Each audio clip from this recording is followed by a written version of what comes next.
someone that's not into watches, this conversation is completely insane. Oh, it's crazy. Right? It's crazy because like just pull out your phone. You don't even need a watch. Exactly, yeah. Like when I talk to my friends about watches, they're like, why do you need a watch for? You just look at your phone, right?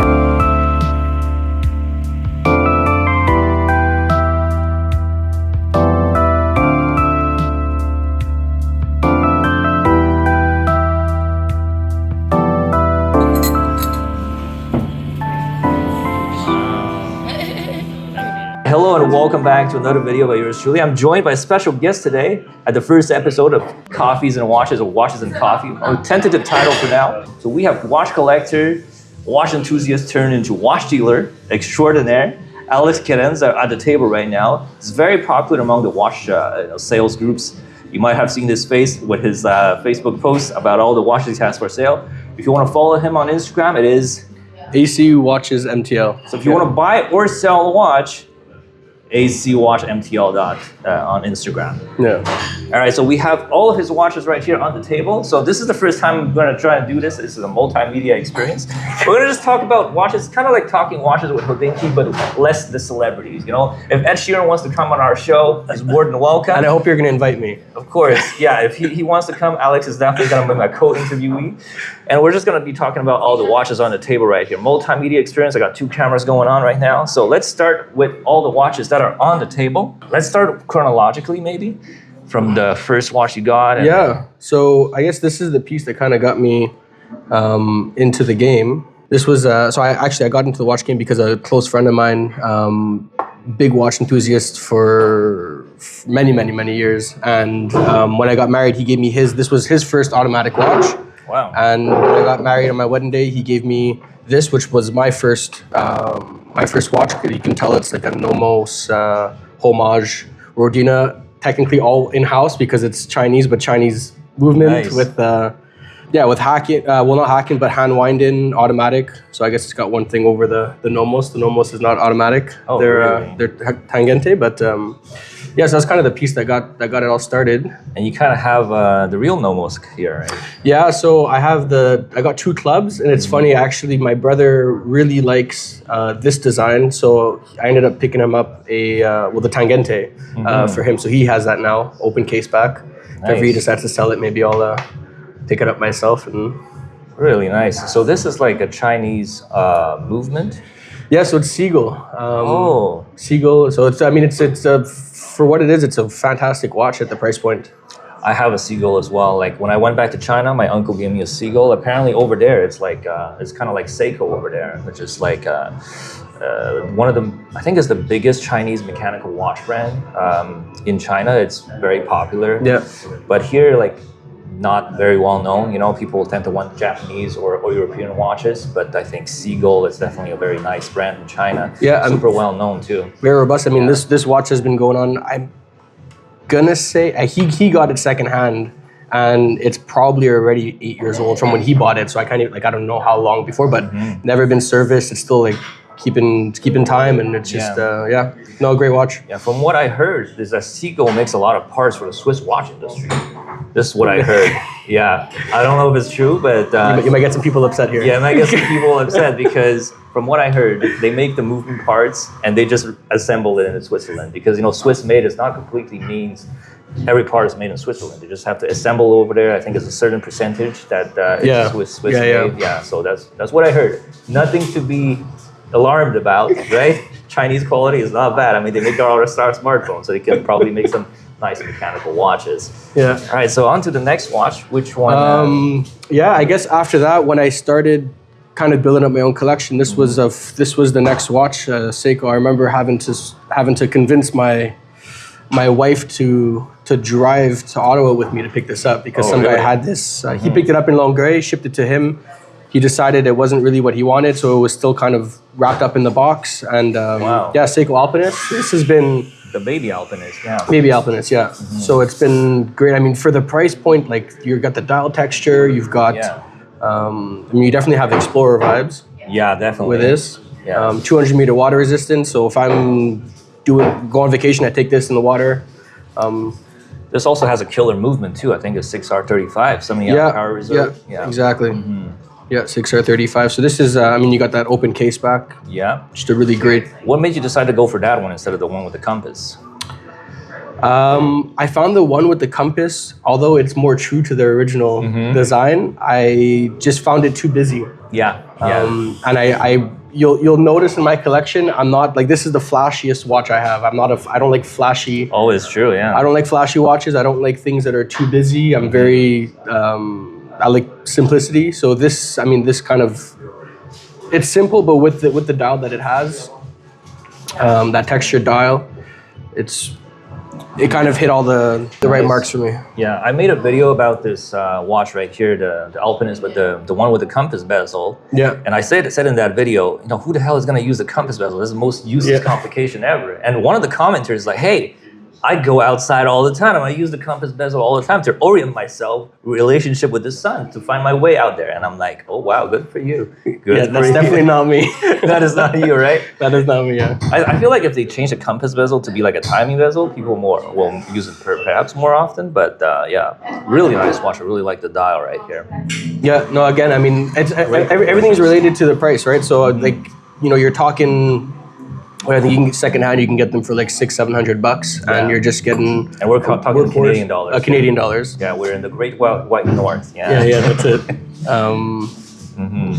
Yeah, so I mean, you're getting a workhorse movement and great looking watch. Yeah. You Great don't have to worry. proportions too. I believe this is 38 millimeters. Yeah, 38 with a 20 millimeter Lug width, and they make a lot of aftermarket bracelets for it Yeah, as well. yeah. So, yeah. Yeah, I have another bracelet that I got from Uncle Seiko, which is super comfy. It has smaller links.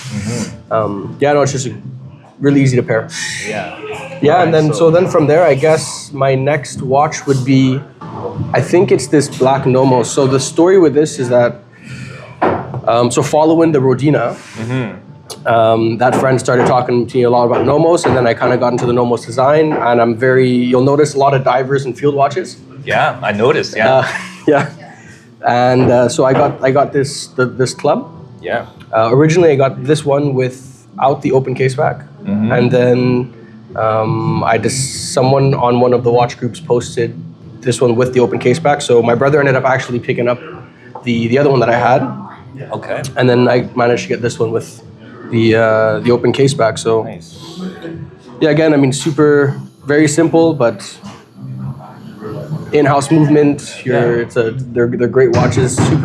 Very, very comfy. Yeah, I really like that orange seconds hand. Looks So very I've nice. had Yeah. I actually currently have another Nomos automatic that doesn't have the orange hand, and I was debating keeping it, but when I think of selling, it's a white dial, so very similar to the other Nomos that I have. Yeah. But there's something about that orange dial that just sticks out. Yeah, it does stick out because I'm not very familiar with Nomos watches. My first time actually seeing one. This is your first time seeing a Nomos? It's the first time seeing one in person, and the first thing that I saw is that flashy. Yeah, the like, clubs have that. Yeah.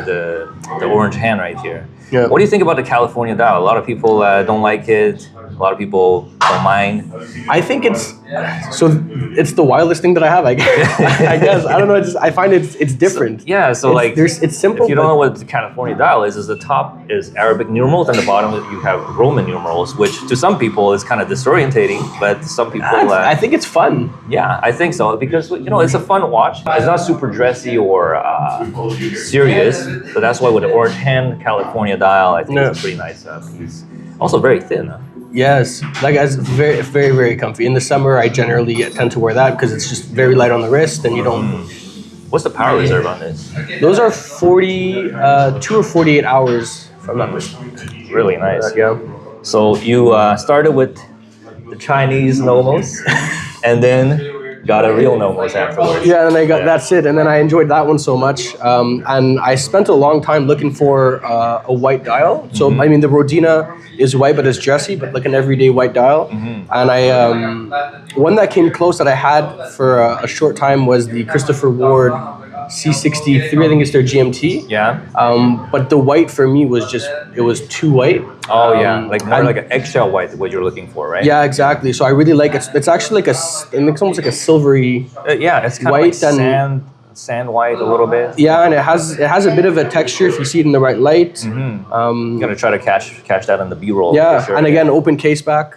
Nice. Is it the same movement as the other one? Yeah, it's the same movement. It's their alpha movement, so everything's in house.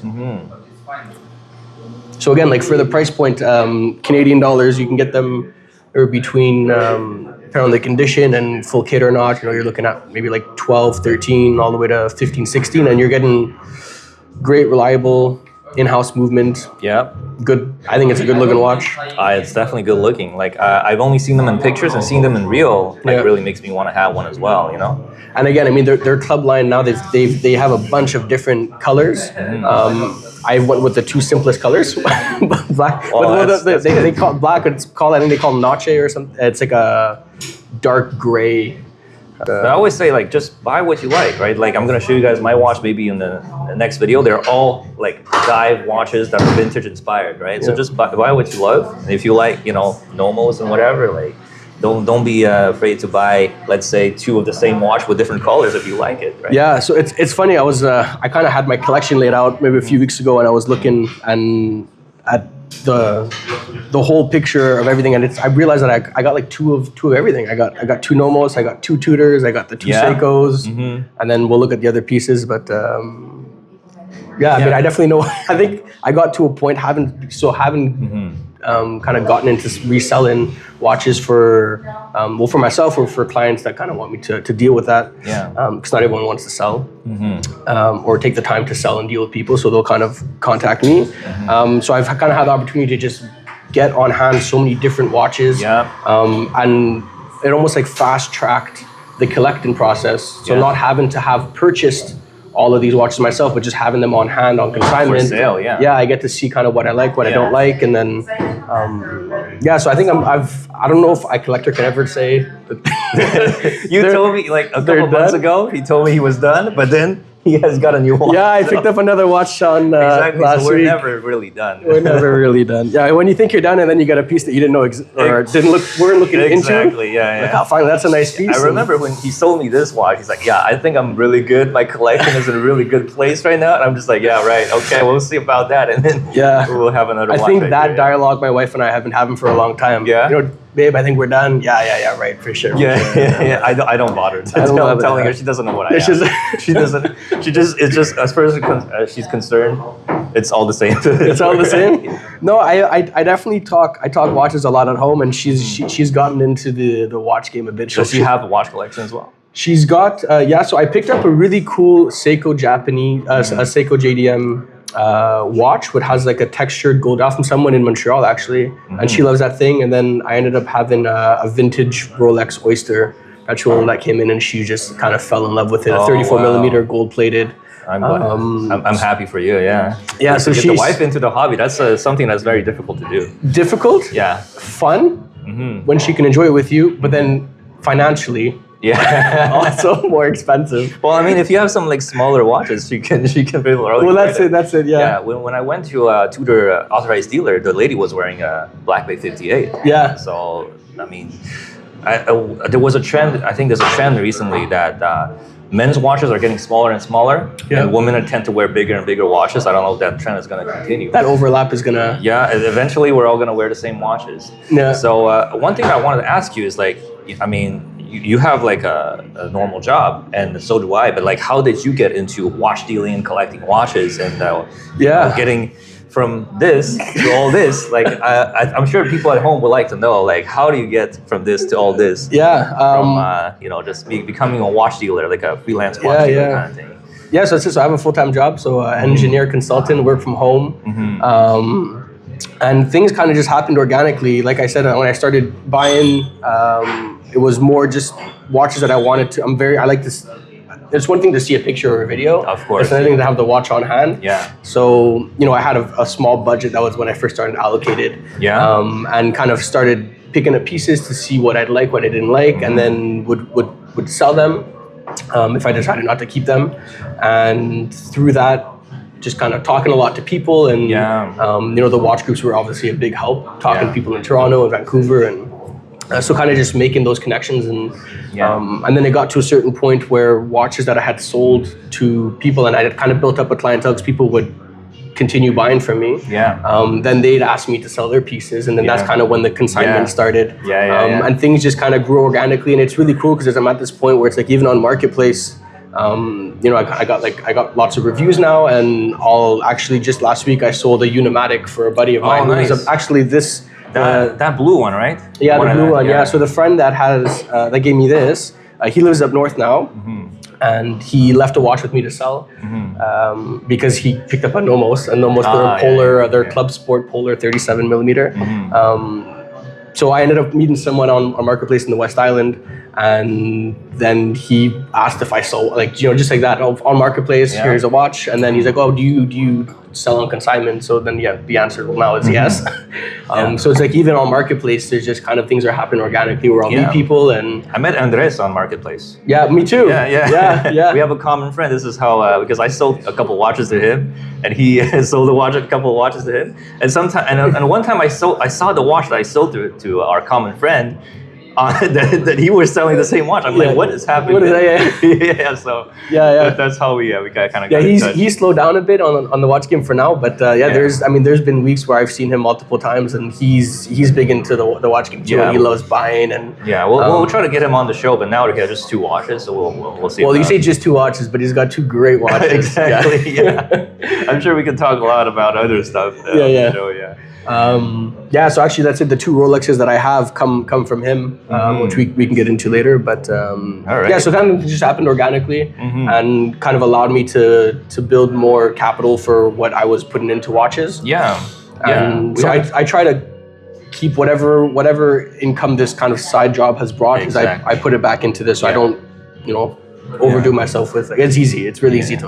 Yeah, to it's yourself. really easy to spend too much. And we had kind of had this conversation the other time where, like, you know, I'm doing YouTube. I'm also selling watches, like, for a store, and also doing a little bit of what Alex does at the same time, but like not to the same scale. But we're kind of like doing the same thing. We're just like doing all this to fuel our hobby. It's kind of like selling drugs in order to buy more drugs. You know, a little bit like that. I don't. Yeah. Yeah, you kind of have, you know, this is kind of like an addiction, right? So it's kind of like if you get addicted to watches or drugs or whatever you want to call it, and you try to sell more in order to buy more, in order to satisfy your addiction, but it's never enough. You know, it's never enough. Well, I think with drugs they say don't get high or own supply. Exactly. Which is something that I definitely don't do here. Okay, of course, because this is all the watches. That conversation escalated quickly. We might have to cut that out. But I'm just saying, like, this is all his watches that he has in his own collection. Yeah, these are. He has some that are for sale that you can see on his Instagram as well. It's just really refreshing to see, like, a watch dealer that's super into watches like Alex, because a lot of dealers, it's kind of like selling, I don't know, like fridges or dishwashers or whatever. They don't really care about what they're selling. Jewelers, it's a job. Yeah, it's kind of like a job, whereas you can really see that Alex is super passionate about what he does, and all the watches right here, right? He can definitely sell this and buy himself God knows what, but he decided to keep all these watches in his watch box, right? Yeah, it goes back to that addiction part, I guess. Yeah. Exactly. Before we continue with the video, I'd like to say a big thank you to Simon from Micro Espresso, where every drink is brewed with meticulous care. There's 3 locations in Montreal. There's Old Port, NDG, and Mile End. So if you're visiting Montreal, you're probably going to be visiting the Old Port, so make sure to stop by. If you're local or if you're visiting, you want to wander, you know, outside of the Old Port, there's the NDG location and the Mile End location. And if you see a tall, handsome man with a nice watch behind the counter, that is probably Simon, so make sure to say hi and also tell him that I sent you. Micro Espresso is also a coffee roaster where they choose the best beans from the best farms around the world to make the best coffee for you. And if you do like their coffee, and if you're curious about how their coffee tastes like, they do sell their beans on their website as well. They have seasonal harvest on all the beans, meaning that you know, like, it's kind of like wine. You have like a 1975 harvest from this farm in, you know, France or whatever. It's kind of the same thing with coffee, where there's one harvest, and then once all the coffee from that harvest are gone, they're gone for good, right? So there's different harvests, and you can definitely read the description on all the beans that they have for sale on the website, microespresso.com. First link down in the description section below. All right, so we look at all of these. Yeah, so I guess next would be, well, I guess we'll finish up with this, you know, this GMT. Yeah. So I think one of my favorite Seikos, Seiko GMT, I think it's SPB 383. So you've got their 42 millimeter case, which I find wears like a 40. They do a great job on their case designs. Because the dial is very small, so it looks smaller. Yeah, it looks small, and the lug to lug is short, and it curves down, so it hugs really nicely. This piece, actually, it's always comes back to my friend. So he kind of brought this watch up to me, and he's very passionate as well. So he'll kind of talk for hours about watches, and he would talk a lot about this watch, and then months later, I had the opportunity to pick this up, and I picked it up thinking, maybe I'll buy it, and then maybe he'll buy it off, like he'll buy it from me or whatever. And it just kind of never left. It's just such a great piece for the price. This could be easily a one watch collection. Yeah, it has a diver's bezel, GMT, and 200 meters water resistance, super reliable Seiko movement, 70 hour power reserve. I think it's 72 hours or something. Yeah, 3 days exactly. Yeah, so 72 hours. You have all the functionality you could possibly need in one watch, and I think this is a great watch. Yeah, it's great. It ends up, and when I bought it, it came with the original, I guess a Seiko OEM green rubber strap as well. Oh, really? So nice. I'll put that on in the summer when I go on vacation. It's great. And I actually, the last vacation I did, I went snorkeling with this watch, and the depth in the dial underwater is really something else. The lume from Seiko, I think it's called Lumibrite or something. Yeah, that's possible. Yeah. Yeah, the lume from Seiko, I found it to be like better than a lot of the super expensive $1,000 Swiss watches that we have. Like it's really amazing. Yeah, no, like I mean Seiko's proprietary lume, it's really nice. Yeah, no, for sure. For what you're getting for the money, again, it's great. So I mean, the two Seikos that I have are green dials. Yeah, I know. I think they're really. Personally, I think they're really two of the nicest green dials that I've come across. But this also has a black one, but seeing the green one, I can understand why you bought the green instead of the black. Yeah, I actually have the older version of this. I'm gonna be putting them up on the picture for you to see, but it looks really nice. Yeah. So this, I have a Grand Seiko, and this, when I look at it, it really talks Grand Seiko to me with their. That's it. You're saying they're high polish, their brush, their finishing. It's just a really, really great piece. Yeah, really nice. And in terms of the difference between this and the Grand Seiko, like you really need to look really hard with a loupe or something in order to see the quality in terms of the finishing. All right, so speaking of Grand Seiko, I think you have a nice Grand Seiko right there. Yeah, so this was a business trip that I went to in New Jersey, and my wife and I ended up popping over to New York City quickly. This was back in February 2024, and they had just transferred their Grand Seiko stock to a new location. Okay. So we went in, and I had been thinking about everyone, you see the Snowflake online, and another local guy, Doug, who will work on watches for me when I need. He had one, and I put it on my wrist, and I just kind of fell in love with it. And then when I went to their shop in New York, I saw the Shunbun, and there's just something about this watch. Yeah, it's kind of pink. Yeah, so they're all handmade, and they're all different. So some of them are more pink, some of them are more silver. Oh, really? So every dial is different? Every dial is a bit different. I think I got one of the more silvery dials, which works because, like I said, I'm not a big flashy person, so to not have a super pink dial worked out. But no, I mean, this is definitely my favorite. What strap watch. You got on there? Is it an Aran Bespoke? Yeah, so this is an Aran Bespoke strap, great quality. It's a ostrich leg. Oh, nice. Black suede with pink interior to kind of help pick up that pink, the pinkness in the dial. Yeah, and I'm looking at this right now because I have, you have other titanium watches. I also have one as well. Usually titanium is a little darker, but this one is pretty shiny. It's a different grade. Yeah. So I might be wrong in saying this, but I believe this is grade 5 titanium, which is a bit harder to work with. Someone in the comment section is going to correct you. Yeah, no, that's for sure. Yeah. And then, so I have the Pelagos, which I recently put on a NATO, and I believe this is grade 2, so it's a bit of a darker titanium. I think it's also softer. Grade, I don't know. Yeah. Look, we're not titanium experts here. So that's really nice. What about this strap that you have put on here? Yeah, so I guess don't spend a lot of money on straps apart from that Aran Bespoke. Yeah, of course. I've been very content with qualities of, it's going to be weird to say, but Amazon and Actually, I guess AliExpress.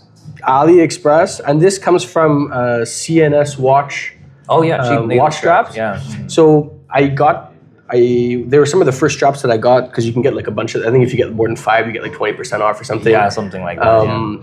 And so maybe like a year and a half ago, 2 years, I had ordered a bunch, and the quality. I mean, you're getting for what you pay, like whatever, Canadian. I think they come out to like $6-7. I love the strap, and they'll last you like 6 months, whatever, and they're great. Another watch strap that I really enjoy that's a higher quality is Strapsco. Yeah, Strapsco. Actually, Strapsco was very kind to provide us with straps for our Black Bay. Yeah. So we're like twinning right here: Black Bay blue and Black Bay in black. And what do you think about the quality of this strap? It's FKM rubber, actually. It's, so I have a few of their straps, and I've really enjoyed them. For the price that you're paying, you're not paying that $200-300 for a rubber strap, which is.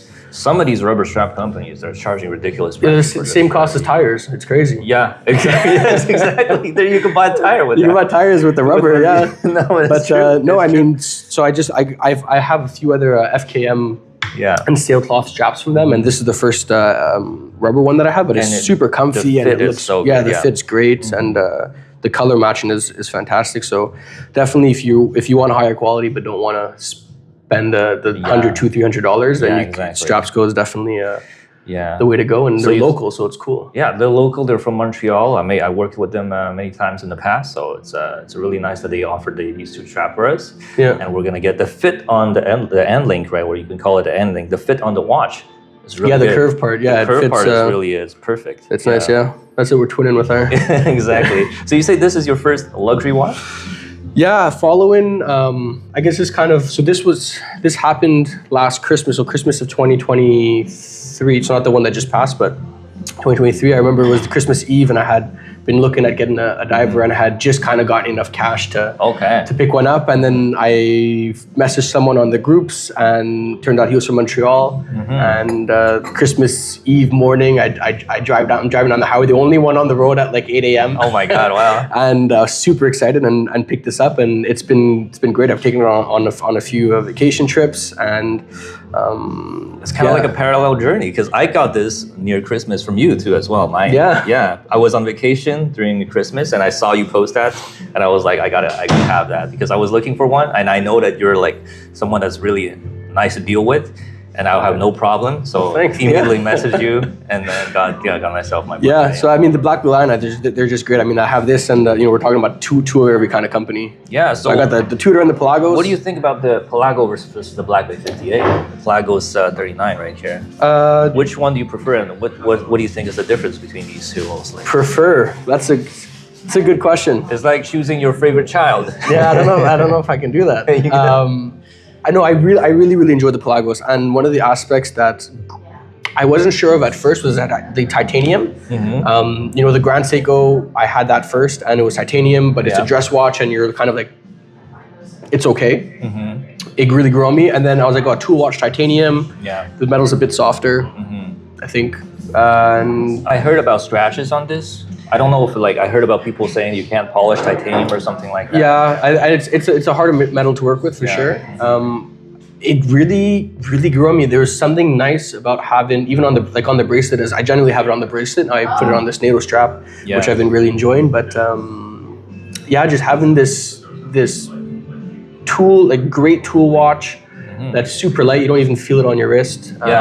It's been nice, and it's kind of like a Rolex substitute, if you will, and I've had Rolex sub, and it's just, I think it's just a great alternative for half the price, or even more than half the price. I think seeing them side by side, I prefer the square indices, the Stolford indices compared to the round ones.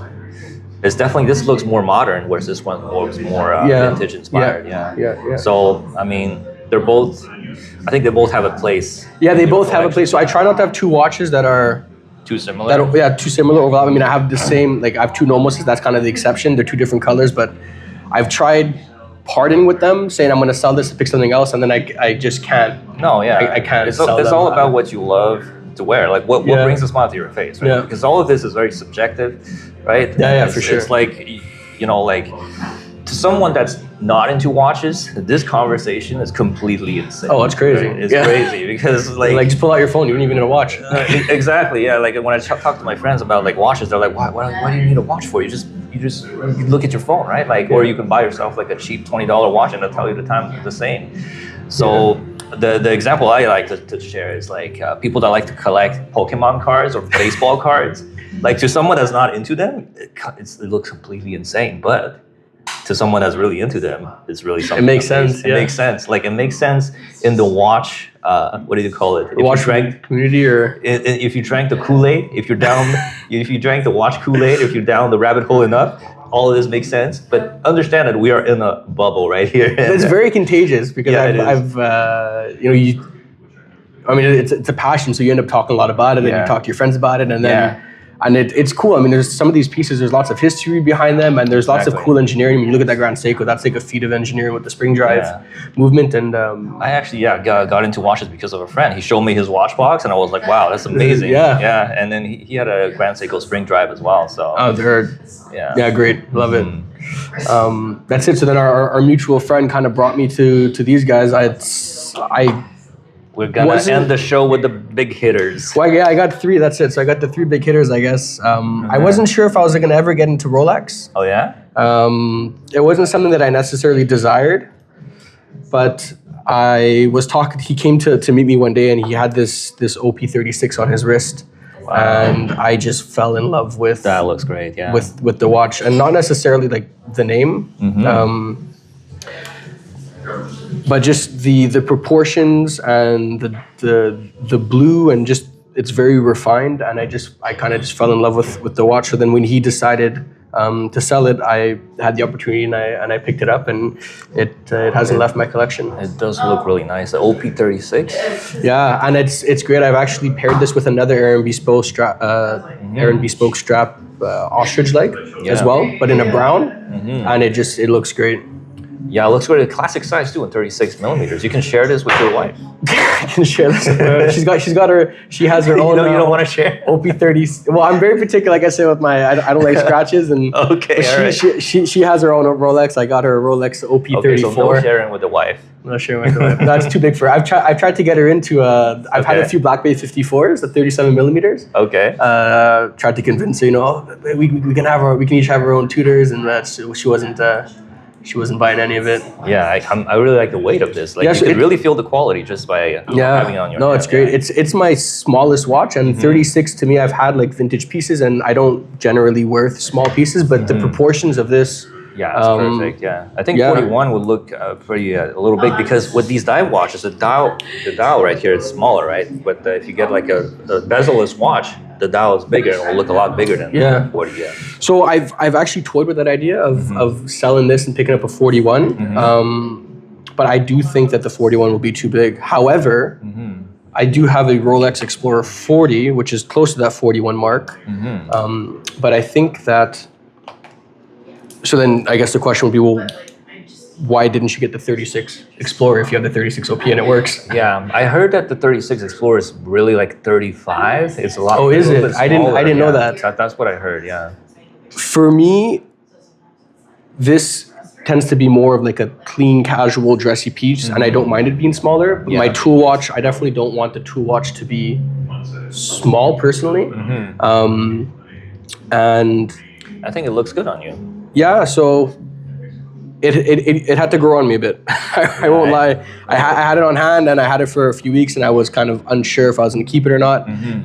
But then I think what kind of solidified it was just putting it on NATO straps and other straps, because I find that although the 36 is small, I find it wears nicely with the proportions of the bracelet. But as soon as you put it on a strap that's 20 millimeters, on the 36 millimeter case, it kind of shrinks the watch. And I really like wearing NATOs and straps, so I know that on a tool watch, I'll be putting it on NATOs and straps. So knowing that I'll be doing that, I didn't want to have this small looking tool watch. It's just not something that I wanted. So the 40's been great.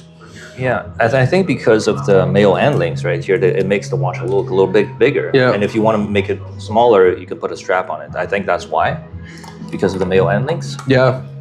because it protrudes a little bit, makes the lug look a little bit bigger. Yeah, whereas I think it's really that 20 millimeter lug Yeah. with that makes it wear a bit bigger. What do you think about the 40 versus the 39? Because there's a lot of debate about the 39 that discontinued. So I went down that rabbit hole before when you had a 39 too? No, You I said didn't. I didn't have a 39. Okay. I'm actually still, if ever I get the chance, I wouldn't be opposed to switching if it fit. But yeah, I went down that rabbit hole online, and it turns out, from what I understand, that the 39 does wear a bit bigger, funny enough, than really? the 40 because of their proportions. However, what I do like about the 39 is the 20 millimeter lug, as where this is a 21 millimeter. 21 millimeter, yeah. So it makes it a bit more complicated. However, with my Pelagos, that's 21, and my Grand Seiko, that's 21. I built a bit of a strap collection. Yeah. I around have that. too, like I have a lot of 20 millimeter straps, Yeah. and then a bunch of 21 millimeter straps as well, because of all these companies decided to go with 21. Yeah, well, even the new with- Tudors are all 21s now. Yeah, so Well, I mean, not all, but the Metas ones. Yeah. Yeah, that's true. I didn't think I was gonna get into Rolex, but having these pieces, they're just they're great. And ever since I got the Explorer, which I got actually around Christmas this year in 2024, Yeah. I guess last year at this point, I've been wearing it ever since. It's just such a great piece. Yeah. And you said you didn't like flashy watches. I think these two are probably the least flashy Rolexes you can get, right? There's no diamonds, there's no Jubilee, I'm or I'm not one to say like, You don't want a Jubilee diamond day-date or something like that? No, I've had Rolexes from clients that were more flashy, and I had a two-tone rose gold root beer, and I wore it for one morning, and it was fun, and I definitely felt flashy with it. Yeah. And that was the Did extent. you feel like you were a baller?